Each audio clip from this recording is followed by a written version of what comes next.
So this work is called Hopewood, The History Makers.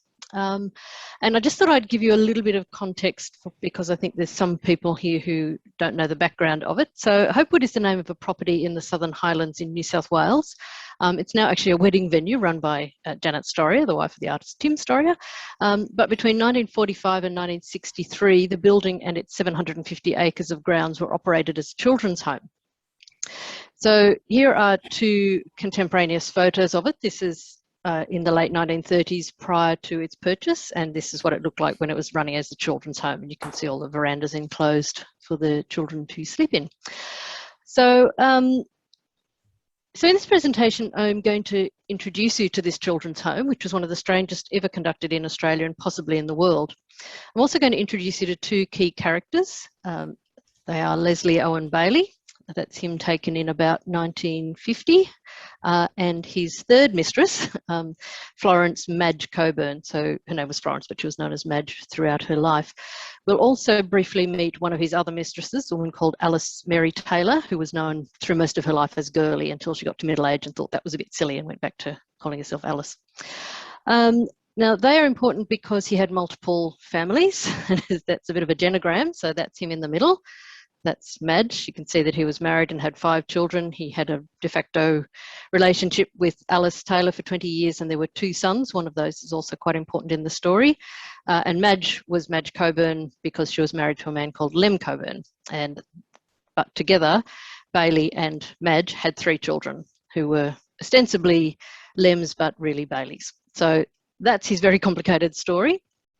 And what I'm going to do in this presentation is take you through what these characters did, and by the end of it I'll brought you up to where the story actually ended about 18 months ago.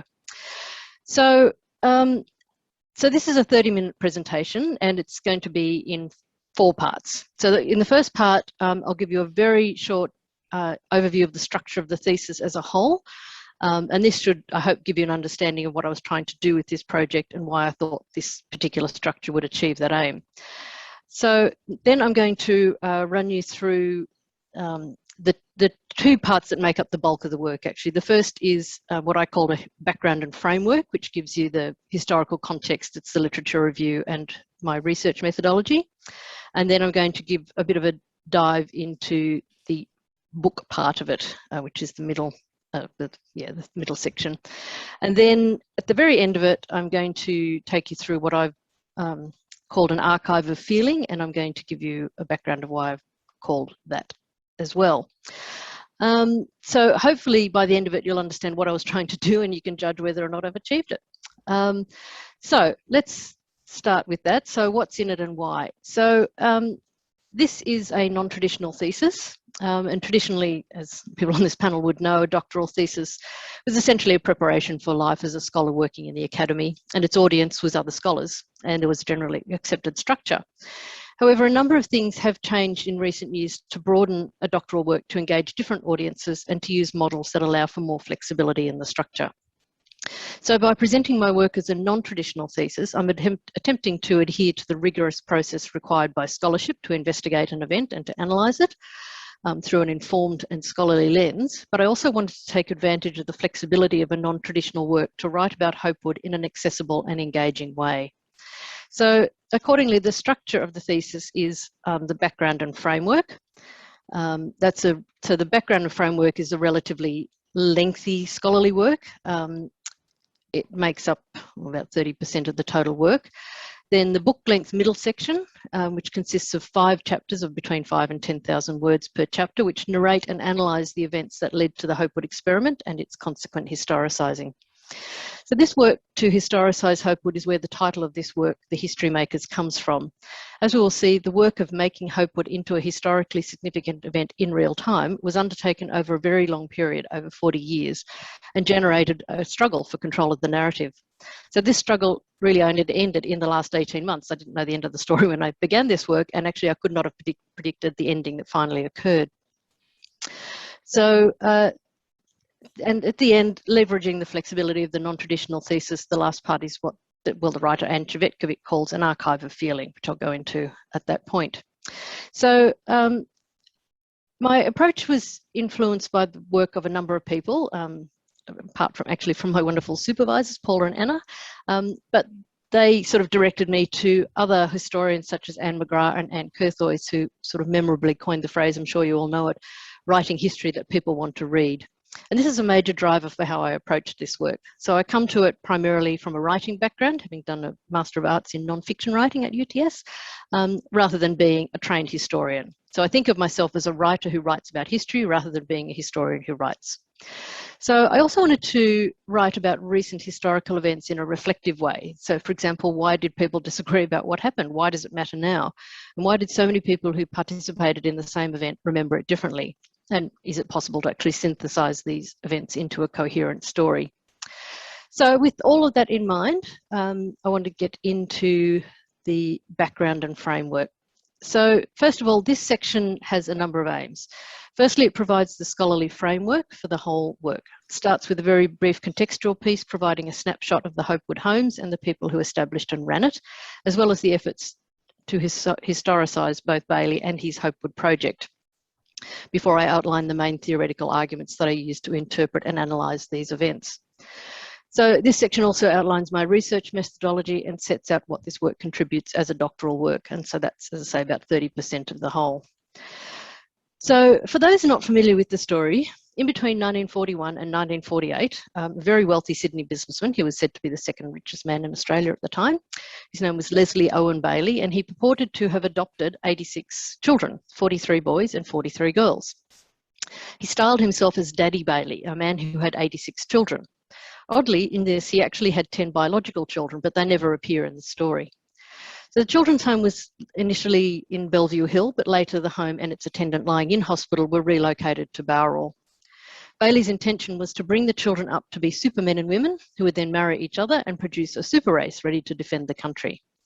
After Bailey's death in 1964, attention turned to narrating a different version of the Hopewood homes, primarily because the children did not marry each other, and in fact they were obviously not in any sense supermen and women. So this effort constructed a narrative of the Hopewood homes that painted it as an act of love by Bailey for the orphans he rescued, and that as a consequence of his rescue and his dedication to natural living, they were the healthiest children ever.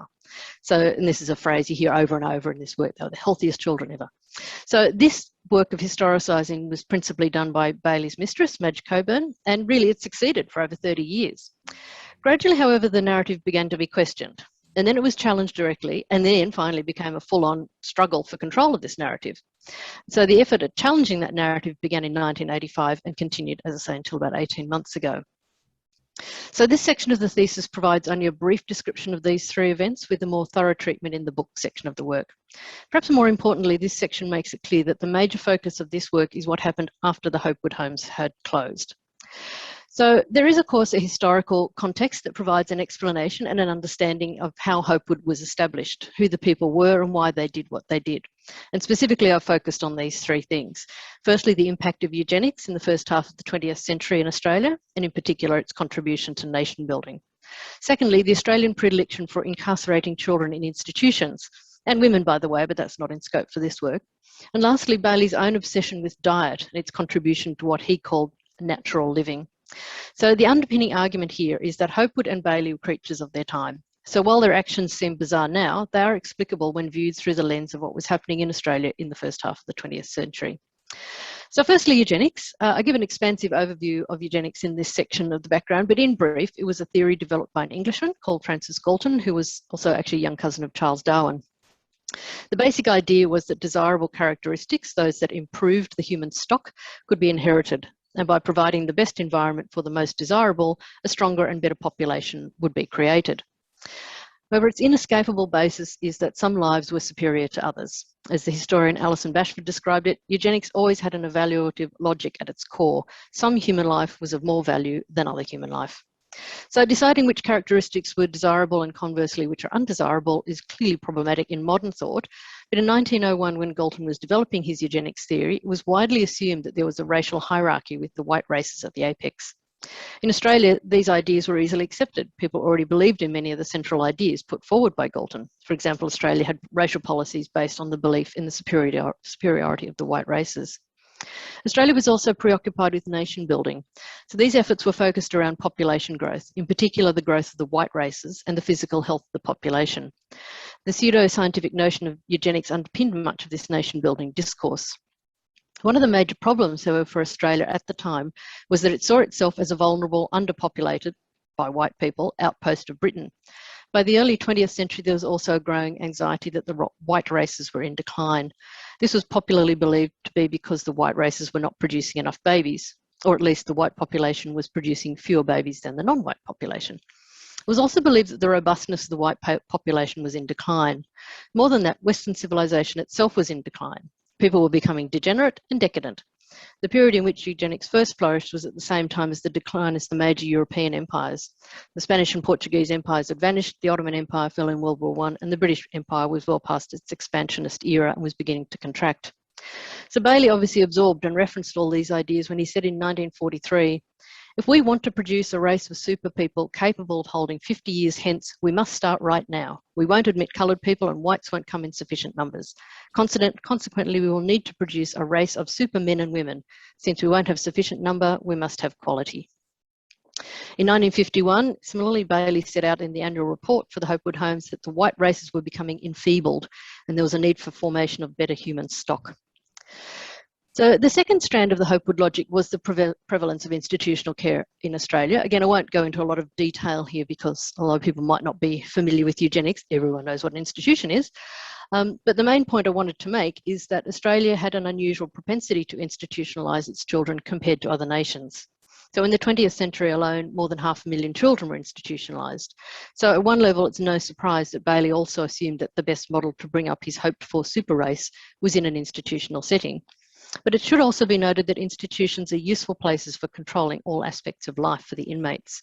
Establishing a single location in rural Bowral, far removed from main cities and towns, provided Bailey with the best opportunity to control all aspects of the children's lives.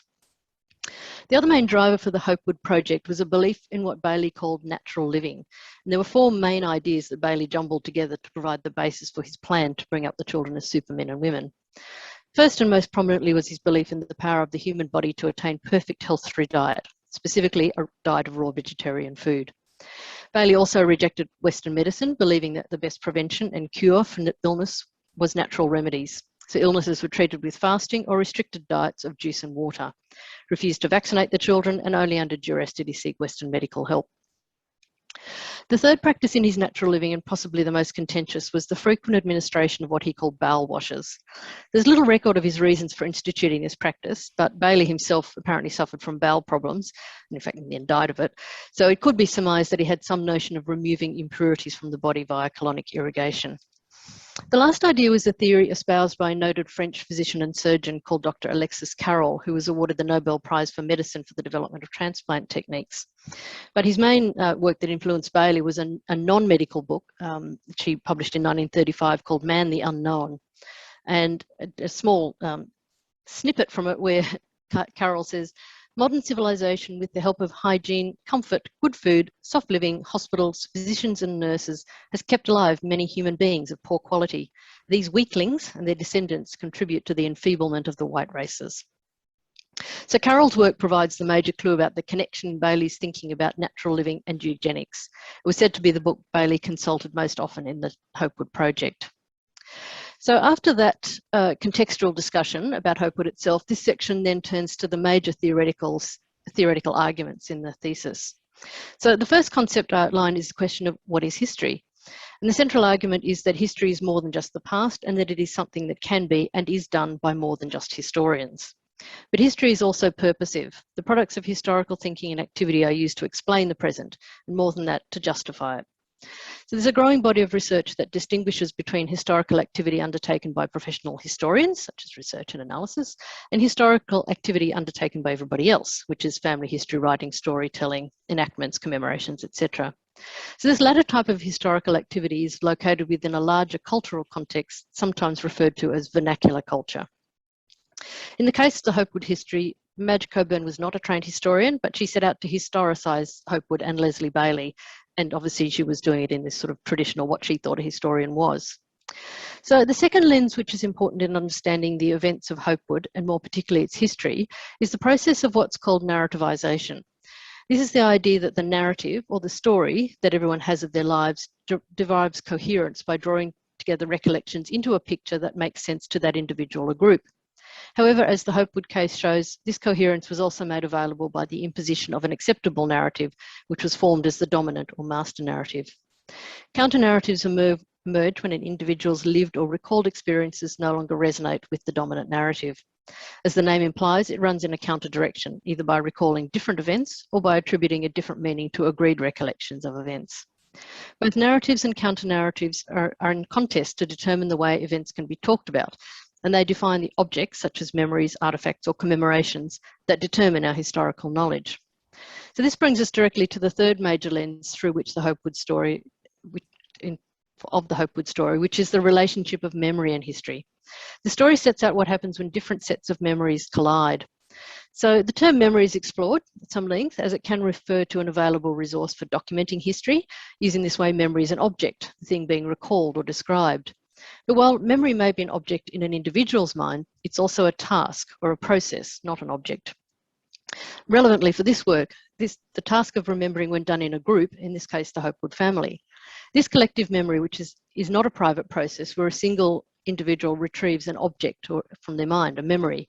Rather, it is a remembering which is dependent on social structures.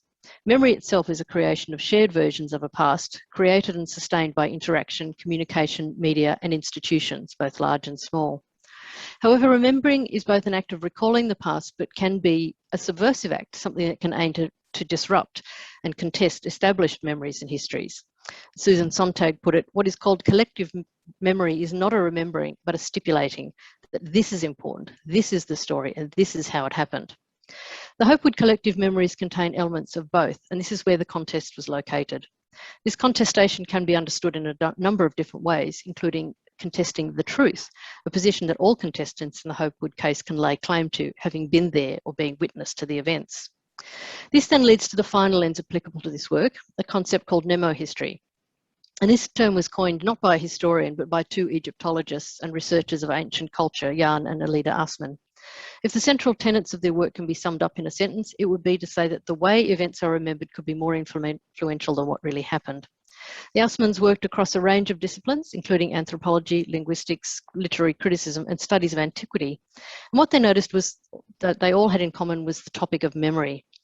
So mnemohistory directly asks questions such as, why is it that some versions of the past triumph while others fail? What events or other phenomena from the past are selected and how are they represented? How is the past used in order to legitimise or explain the happenings in the present? And why do people prefer one image of the past over another? So the concept of mnemohistory allows us to move beyond the otherwise unresolvable questions or arguments about what really happened to questions of how particular ways of construing the past enable later communities to constitute and sustain themselves. Mnemohistory is also a useful tool to rethink whether the past is entirely distinct from the present. So there are two ways to think about that, both applicable to Hopewood. The first is the extent to which the present is haunted by the past. Potentially this means that the past is not something immutably fixed, but something is much more malleable, something that can be reshaped by the present. So the past itself can be remodeled to serve the needs of the present. The past and the present engage in a dance to shape each other according to perceived and current need. The second is to consider how we interpret the past. In particular, mnemohistorians think not just about whatever the specific event in the past is being studied, but why that event was selected for recording and historicising in the first place. So just briefly, how did I go about investigating this sequence of events? Well, in the beginning, it was actually a colleague of mine, a woman called Colleen Kelly, who disclosed to me that she'd been brought up in an institution called Hopewood.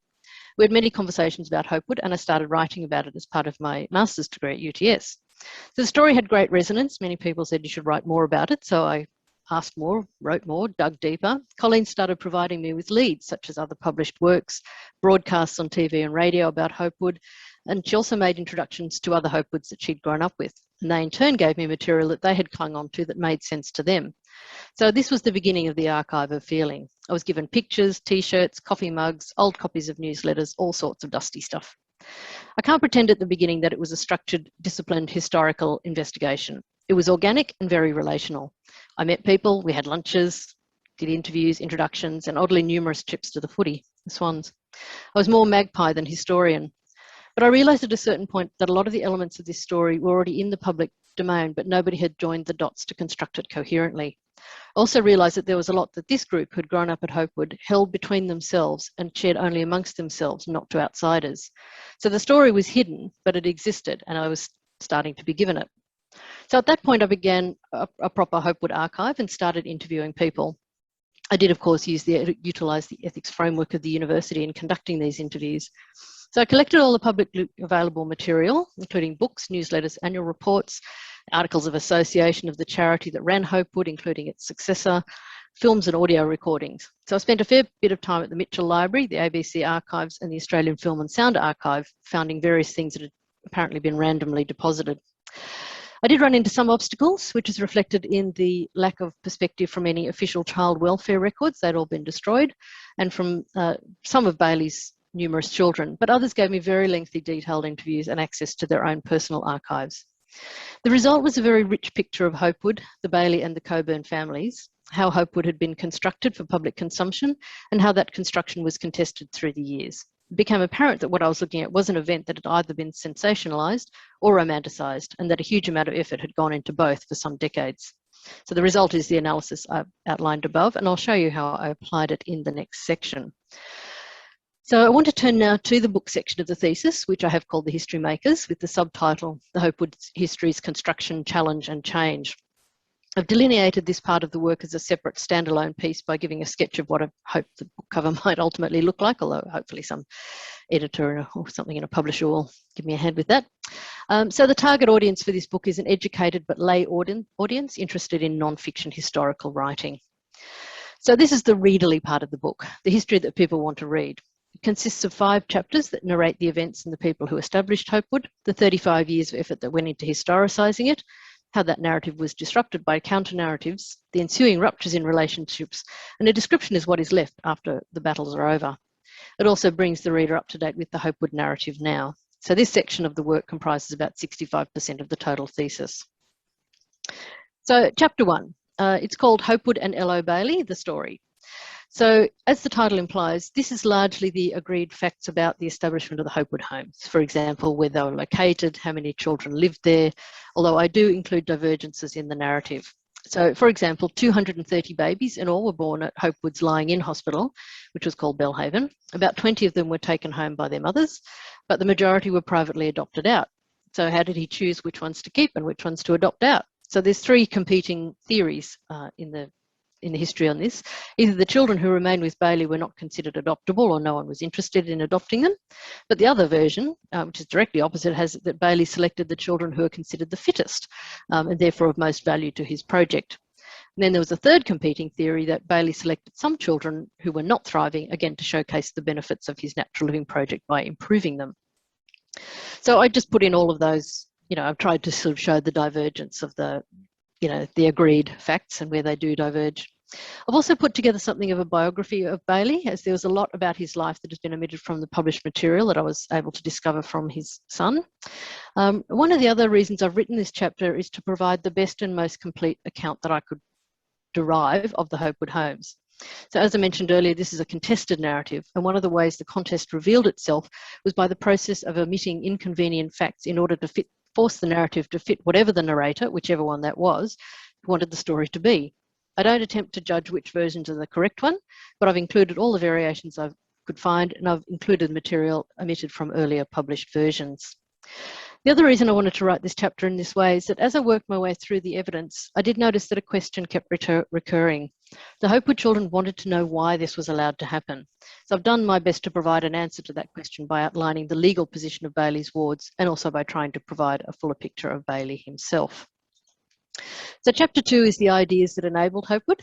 So this is a relatively short chapter and essentially provides an overview of the other part of the Hopewood context, the ideas in circulation at the time Bailey was growing to adulthood and subsequently formulating his project to bring up a super race. I've mentioned these in the first part of the presentation, so I won't go over them again, but I will note that this is where I've attempted really to write an interesting and readable account of eugenics, institutionalisation, and what Bailey's ideas were about nutrition and health. So chapter 3, this is where the fields of study I alluded to earlier start to be woven into the fabric of the narrative. It's also where I specifically and systematically retrieve and document elements of the narrative that have been omitted from previously published works. So in particular, this is the chapter where Madge Coburn comes to the front of the story. To understand the significance of this, I should say that the long Hopewood history runs along the same lines as chapter 1. That's it. That is, it's all about the Hopewood homes and about Leslie Owen Bailey. So this is the first time that Madge really appears in detail, and this is important, and I've tried to show why. So again, for those new to the story, Madge Coburn was Bailey's third mistress, never divorced his wife, but it was a 20-year relationship with Alice Taylor, and they had 2 sons, John and Owen. So one of those sons, John Bailey, was one of my principal informants, and he provided an extensive interview for this book and provided me with their own family archive of papers, photographs, and recollections of Leslie Bailey, including this photo. And in this picture is, so on the very left here is Alice Taylor, and she's standing next to John Bailey's wife. And then there's Madge Coburn. So there's the first and the third mistress in the same picture. And the boy in front is Paul Coburn, who is actually Bailey's son, but he did not know that until he was in his early 20s. And in fact, Madge Coburn only admitted it to him and told him not to tell his brother and sister, and he never did until after their mother died. And it was a pretty awful event in their family history. So that's the sort of stuff I got from John Bailey, which was all pretty interesting.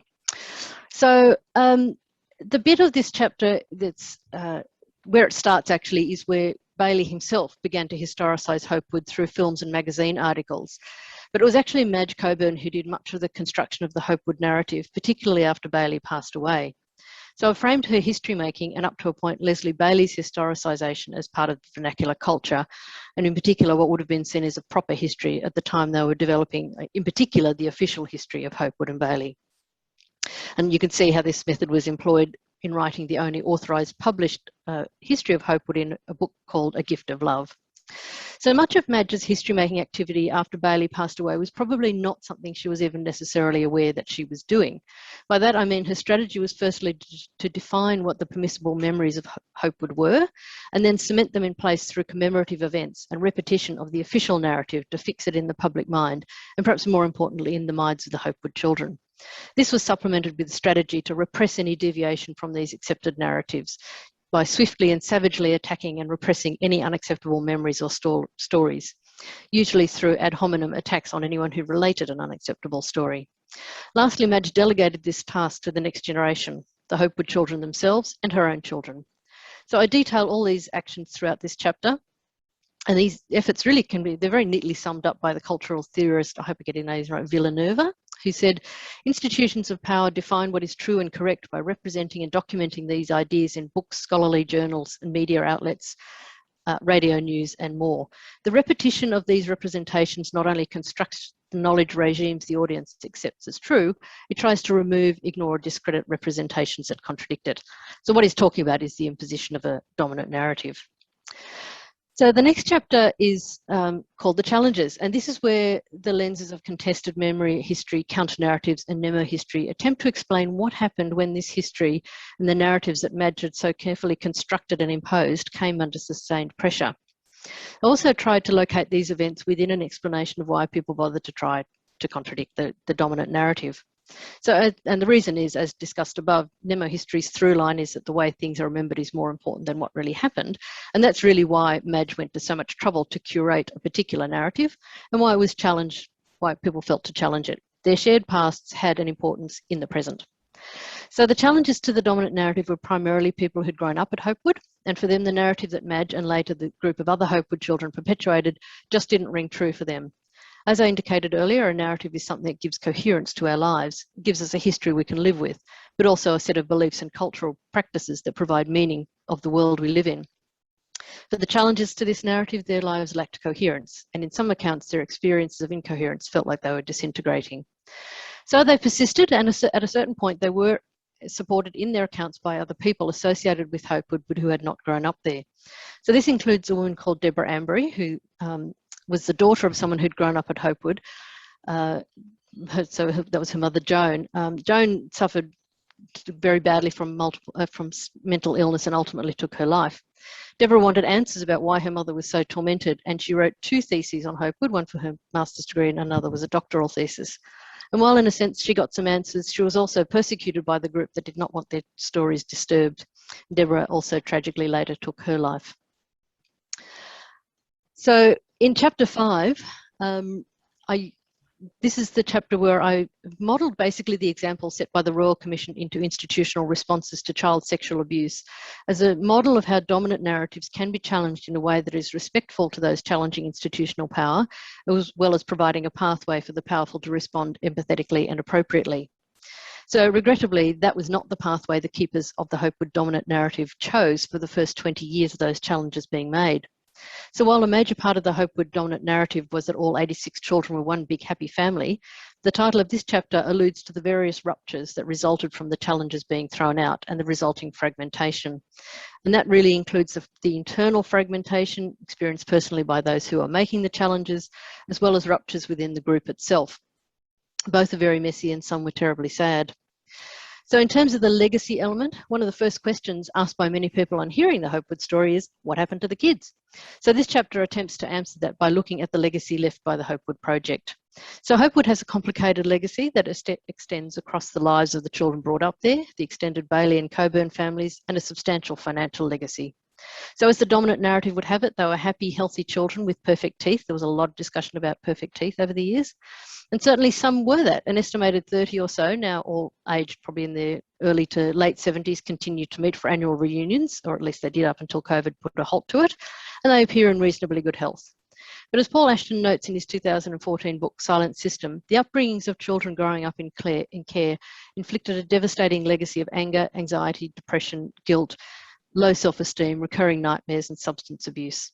Many of these characteristics are also apparent in the Hopewoods, whose personal histories have been denied by the dominant narrative. So this bifurcated legacy runs through the fault line of those who became the keepers of the dominant narrative and those who sought to challenge it. For some, their experience of growing up at Hopewood was positive. They have effective lives and they remain grateful. For others, it was a childhood of deprivation, conflict, abuse, and neglect. But sadly, however, the legacy is not a rich picture of the two. But as I alluded to right at the start of this presentation, there was a late development in the story, one that I didn't see coming. So to explain it, I'll turn to my conclusion, which is the last chapter, in which I reflect on both the research and writing process as well as the ending to the Hopewood story. So the concluding chapter provides an outline of the genesis of the project, which I gave you earlier. Started in around 1995 with this conversation I had with Colleen. So when she disclosed she'd grown up with Hopewood, I was intrigued, and everyone who heard it agreed it was weird. However, in the succeeding years, it became clear that the story was not over, and another more important story lay in wait to be told. And this project is that alternate story. In another quirk of fate, Colleen resolved to make a submission to the Royal Commission, and my partner Terry was the director of a service providing support to people who were making submissions to the Royal Commission. So Terry referred Colleen to a legal service called No More, who we'll hear more about in a moment. So Colleen was one of my principal informants and someone who felt harmed by the Hopewood project. So this project is not about Colleen. In fact, she withdrew from this project about 3 years ago, saying specifically she did not want her story told by someone else. She said her childhood was consumed by someone's project and she didn't want her adult life consumed by someone else's project. So I've honoured that wish and not provided much information about her life. She did say, however, that she was proud to have her name published in the book, and she was proud not of her history as such, but of how she's overcome it. So this is a picture of Colleen as a small child, a blow up of the picture I showed you at the beginning. And you can see there's all these children neatly attired. Colleen, of course, not only has messy hair, but as she pointed out to me when she gave me this picture, she's looking the wrong way. Everyone else is smiling at the camera and she's not. So that was maybe a little bit of an indication of how her life would go. This is Colleen today. So when you can see the messy hair kept going. So when I finished my research and had almost finished the book, I contacted Colleen again to let her know I was nearly done. I also contacted her because I had found a mysterious entity called the Australian Youth and Health Foundation. It had the same articles of association as the original charity that ran Hopewood. And when I dug into it, it was in fact the same charity with a different name. So this particular charity complies with all its financial reporting obligations by the Australian Charities and Not-for-Profits Commission, etc. But it didn't provide any record of what its actual charitable activities were. So none of the directors responded to my letters or emails or phone calls. And again, because it was COVID, I couldn't go and ambush them in their office in North Sydney. But so, you know, I was left to wonder. But it is, in fact, a very large, very wealthy charity. And it, in fact, is the ultimate beneficiary of Leslie Bailey's substantial wealth. What I didn't know was that Colleen, through her legal firm at No More, had also discovered them. And she sued them. And she won. So not only was she awarded a significant amount in damages, she finally got the long sought after apology, an acknowledgement that the things that had harmed her of a child should never have happened. They did happen and they were profoundly sorry. They also offered to assist her to make peace with the other Hopewoods, as she'd actually been banned from the family many years earlier, and I think most Hopewoods didn't know that, and neither did I. She declined that offer. She felt too much had happened in the intervening years and she had no interest in it. But she did let them know that many others had come forward and further litigation was in the offing. So the foundation promptly signed up to the redress scheme established by the Royal Commission to make payments and provide help to people who'd grown up in care. And I understand at this stage there's about 18 people that have applied for compensation through that. So one of the legacies Colleen has left is that she has obtained vindication for that group, and she's made a pathway for others to follow their process of recovery. And in effect, she broke the dominant narrative. They finally accepted that what she had been saying and the others had been saying was actually true. So the very last part of this work is the archive of feeling. And what Anne Chebetkovic meant by that was often people have been excluded from mainstream histories, especially those affected by everyday traumas, as opposed to like big ones like an earthquake or something, leave no trace of their experiences in any formal archive or repository. And in fact, the historicising of Hopewood was partly designed to achieve that very thing, to exclude those who felt damaged by their experience of growing up there. What I found, and sometimes what I generated, were the records of those feelings and experiences that had been lost, obscured, or actively suppressed. I felt a duty to preserve these records of those experiences as a mark of respect to those who had the courage to try repeatedly to tell their stories. So this consists of disparate sources, some of which were always publicly available but forgotten about and disconnected from each other, as well as material not publicly available or which I've generated through my own investigations. So it's this sort of stuff, let's say mugs, t-shirts, photos. So this has been assembled as an archive for future researchers. And I've done this primarily because other archives have either been lost, as happened with the work of Dr. Ambery, who made it her life's work to collate this archive, but it was simply disposed of after her death. The other archives are in private hands, primarily the Coburn family, and they refuse to share it. So as with many things in life, what you set out to do doesn't always finish up being what is actually done. And in my case, I hope I have succeeded in writing an accessible, lively and engaging work. However, I did not foresee that what I would create in the course of my investigations is an extensive breadcrumb trail for future researchers. So I've got heaps of that stuff, which other people can apply to see. So I want to conclude by outlining why I thought this work was important. The first is simply that it was a remarkable event in Australia's history that was at risk of being lost to view.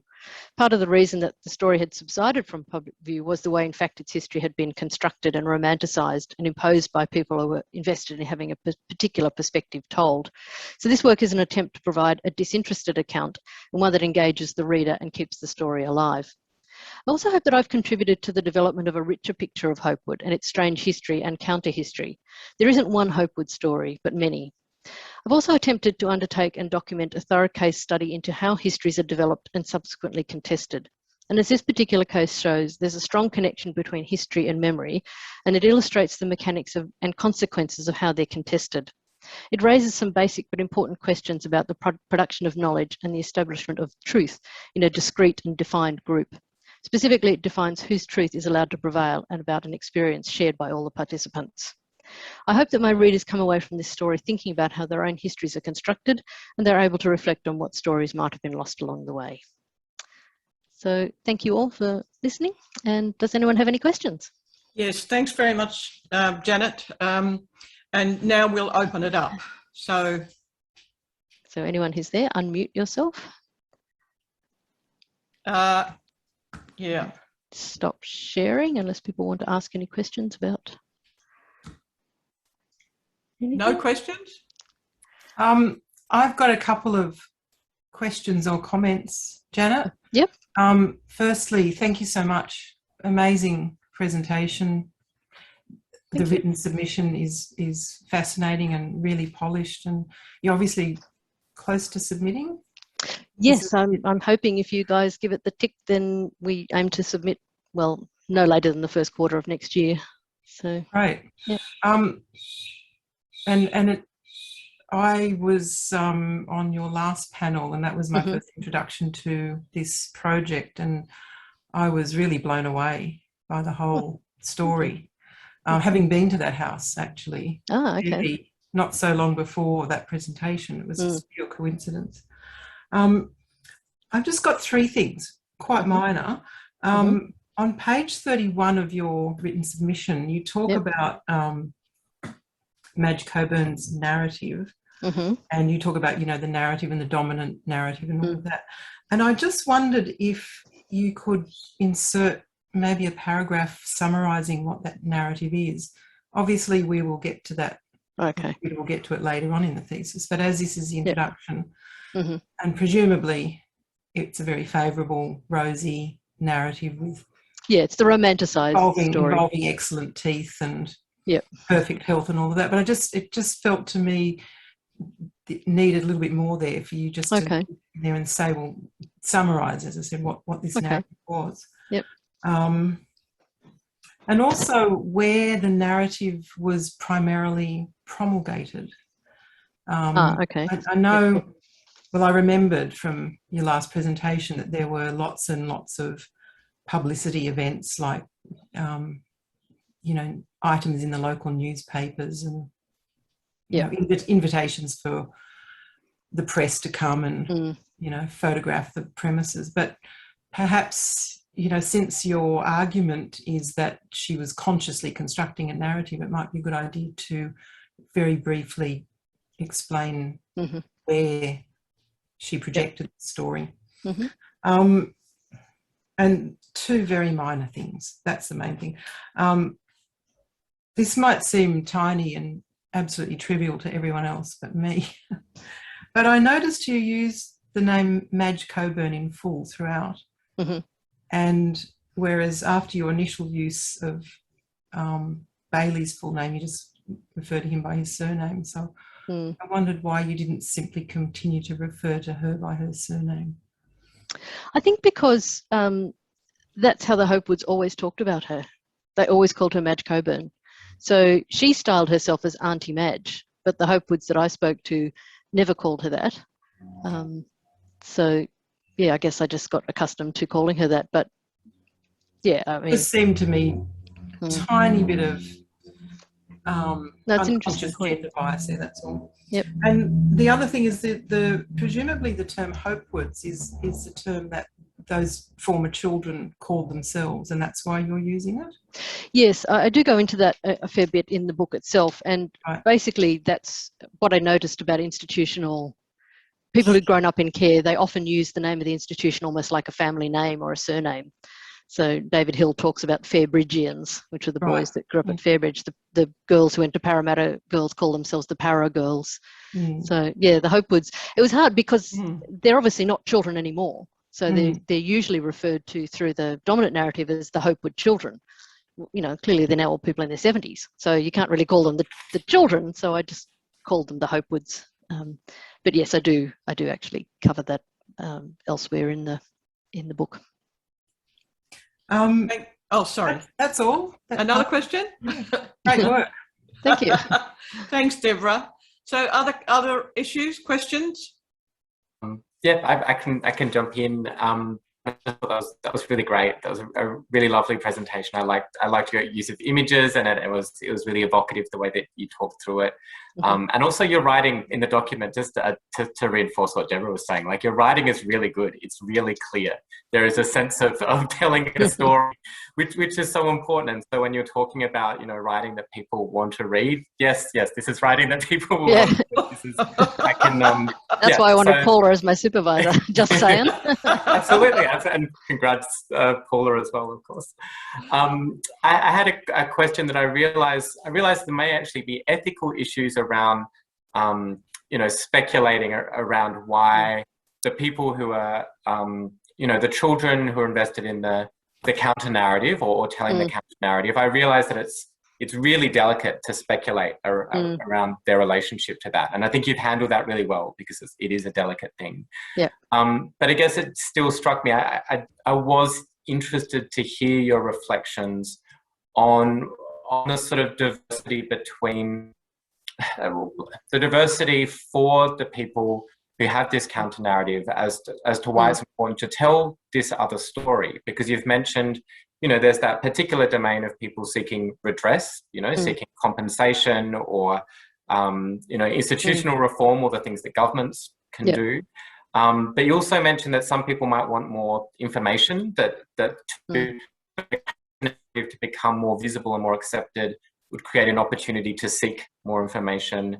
But you also mentioned, I guess, some of those more therapeutic aspects that might come out of hearing an apology, not feeling that one is keeping a secret, or that one is having to you know, keep something private that actually should be talked about publicly, because that's valuable.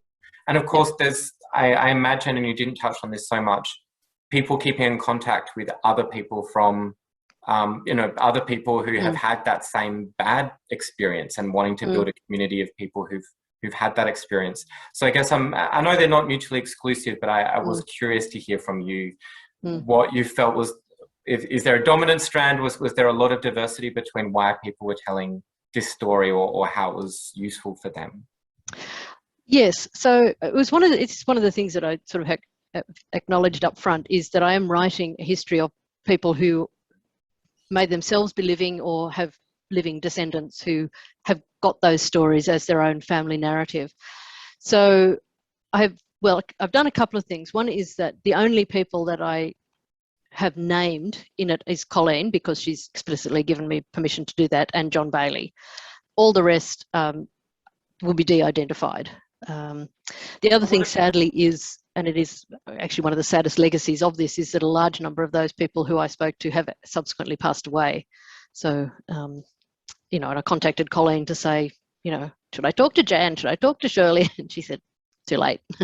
So, yeah, that's one issue, I suppose. But I do know that, so Jan was another one of my principal informants, and she had elsewhere said that she didn't think it was right for people to use people's full names in other stories. So I know that's her view, and that's why she isn't named.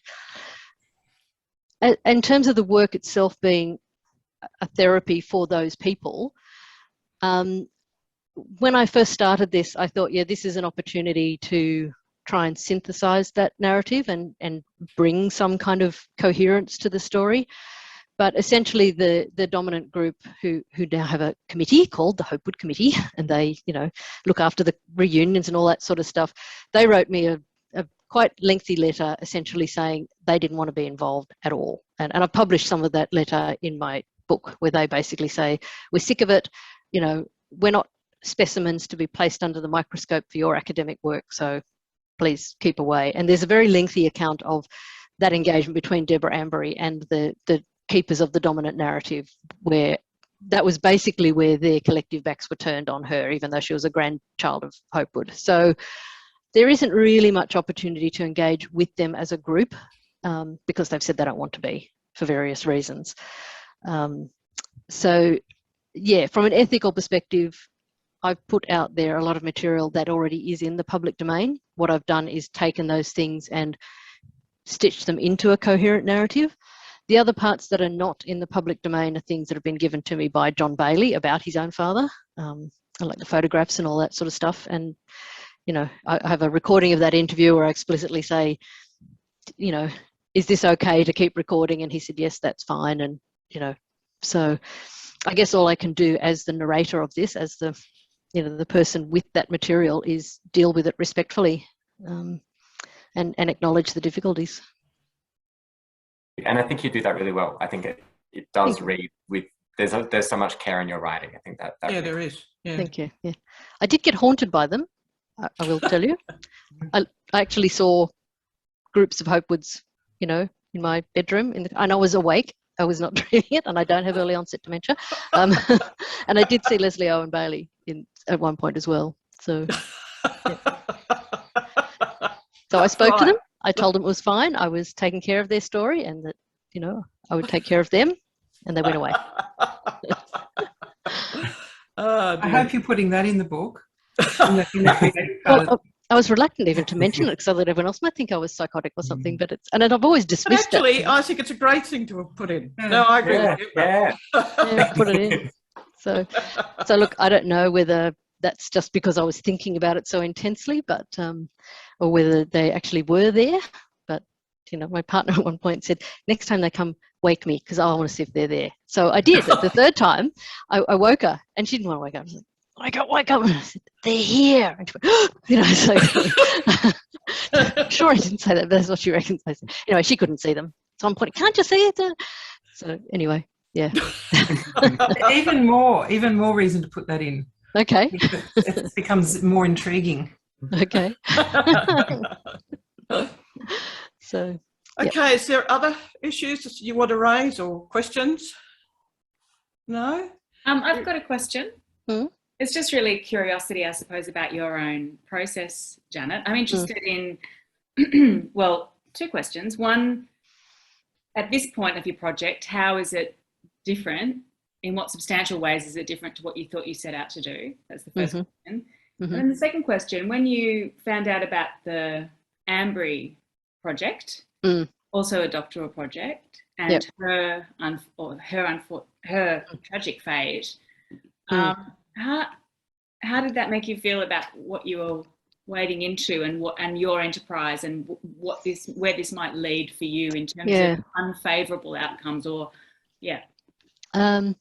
So yeah, in terms of the first question, yes, I thought I was trying to just tell the Hopewood story because that is kind of the, you know, who adopts 43 boys and 43 girls and tries to create a super race. But that's when I realised that the difference between what I was wanting to do and what Deborah Ambry did was I'm actually interested in the bit after the homes itself. So I don't go into, in my book, a lot of detail about what life was like for the children, for example, and you know, I don't give details of, you know, the dental visits, you know, and all of that kind of stuff, which is really what Deborah Ambry went into. And she wasn't, you know, she explicitly says hers was not a historical treatment of Hopewood. She was actually looking at the biopolitics of children's bodies, and she was using that as a case study for that work. So, yeah, and look, I think her very sad fate wasn't something that I thought would befall me because clearly she was much more invested in it. You know, she spent her life writing about it and trying to get answers about her mother's fate and all the rest of it. I was concerned at one point where I had heard, so there was a broadcast about Hopewood in about 2000 on the Hindsight program in the ABC. Who made it? Jane Connors. Oh. So yeah, so I actually got access to that, and I also got all the transcripts of the interviews that she did for it, and quite a lot of other material that never went to air. So that was a very rich resource for me for this work.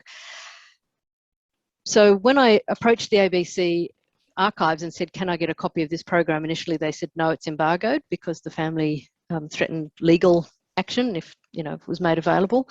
But I subsequently spoke to Jane Connors and she said, look, it was embargoed not because they threatened any legal action, but because that was the first time it had been broadcast that Leslie Bailey was in fact the father of Madge Coburn's children. And they had only been apprised of that a matter of weeks earlier. And so they were, you know, incredibly distressed by it. So Jane Connors says she didn't know that when she was talking with the other Hopewoods, the counter-narrative group. They just talked about it very matter-of-factly as though everybody knew that Leslie Bailey was the father of these children. So that sort of relieved my anxiety a little bit, that they weren't this litigious family that were going to come after me. And the other thing, sadly, I guess at this point, is that Paul Coburn, he and his wife Cynthia Morrissey refused also to participate in this project. Paul Coburn, I did see somehow got myself onto the group email for the Hopewoods. So there was an email that went around saying that he was in palliative care. He was, not expected to live long. Cancer had progressed to that stage. So I guess I sort of felt that over time that threat has diminished for a range of reasons. And I think the Coburns didn't want to participate in this project because they wanted to write it themselves, but clearly that's not going to happen. Paul Coburn was a motoring writer and he felt that he could do a better job of it. And as far as I know, he didn't get around to it. So yeah, I sort of felt like as I said, I do feel a duty now to tell that story, because the other opportunities for telling it are fast disappearing. So, yeah. Okay, thank you. Okay, well, thank you everyone. And thanks so much, Janet, for a wonderful TSA. So Thank you. thank everyone, you. for coming. Thanks so much for coming and for your lively questions. That was just great. Thank you. Fabulous. Thanks, everyone. Thank you so much, Janet. And thank you, Paula, of course, as well. Thanks. Thank you. Okay. Bye. Thanks, Jackie. Bye. See ya. Congratulations, well done.